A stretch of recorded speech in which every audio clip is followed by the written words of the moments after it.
orang yang kena sihir, kesurupan, jin nasab, atau kena ain, berarti benteng dia udah lemah.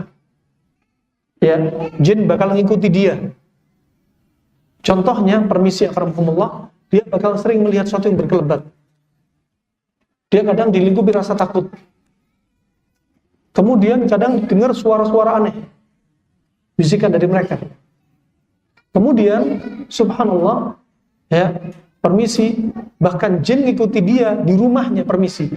Ketika rumah ini orang rumah keluar semua, balik ke rumahnya, didapati kadang bau bangkai, kadang bau pipis, kadang permisi, saya dapati berkali-kali rumah yang diganggu jin, karena rumah itu benteng lemah, jauh dari Al-Quran, orangnya sakit gara-gara non medis, saya dapati permisi, kloset itu penuh dengan tinja.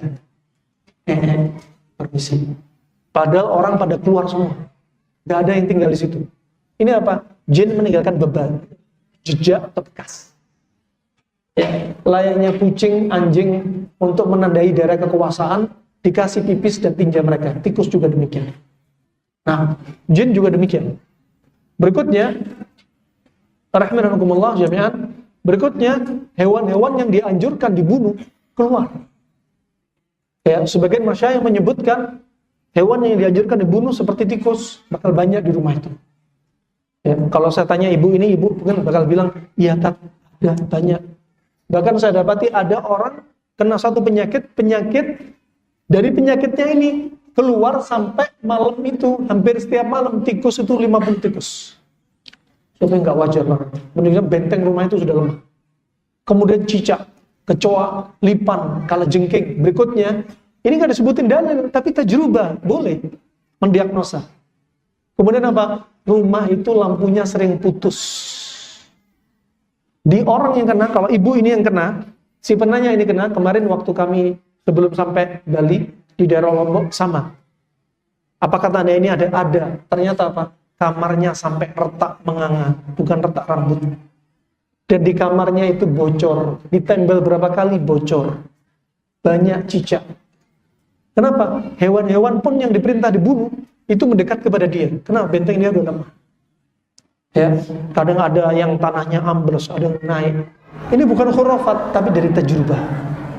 Subhanallah, setelah rutin, ya orang-orang seperti ini rutin baca surat Al-Baqarah tiap hari, sebagaimana ada hadis Nabi disebutkan, man qara'a surat Al-Baqarah, man qara'a Al-Baqarah, ya, inna syaitan la yadkhulu baitan yuqra'u fihi Al-Baqarah. Setan enggak masuk rumah yang dibacakan padanya surat Al-Baqarah. Setelah 1 pekan lebih dibacakan surat Al-Baqarah, tiba-tiba padahal nggak pakai racun cicak, racun tikus, ini hewan hilang semua menjauh.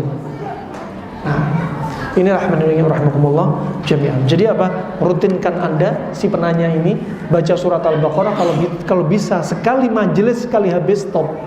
Kalau nggak bisa semampunya, 1 hari itu usahakan surat Al-Baqarah dihabiskan. Ya, ini nggak disebutkan khusus 1 hari penuh dalam sunnah, tapi boleh istighfar bil Quran. Kemudian Anda rutinkan zikir pagi petang, Anda rutinkan kajian, hindari rumah itu dari gambar-gambar, musik-musik, patung-patung, ya. Kemudian juga pakai air ruqyah, Anda mandi pakai air ruqyah. Baca Al-Ikhlas, Ayat Kursi, 2 ayat terakhir Al-Baqarah, Al-Kafirun, Al-Falaq, An-Nas, ya. Anda baca Al-Fatihah juga Anda baca. Kemudian apa? Caranya juga nggak disebutkan, tapi mujarrab. Apa? Air ruqyah dipercikkan ke tempat hewan-hewan tadi keluar. Ya, retakan-retakan yang bocor-bocor nggak kunjung sembuh.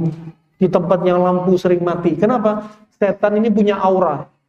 Auranya sampai bikin daerah tersebut nggak nyaman. Sampai Anda pun nggak nyaman. Alam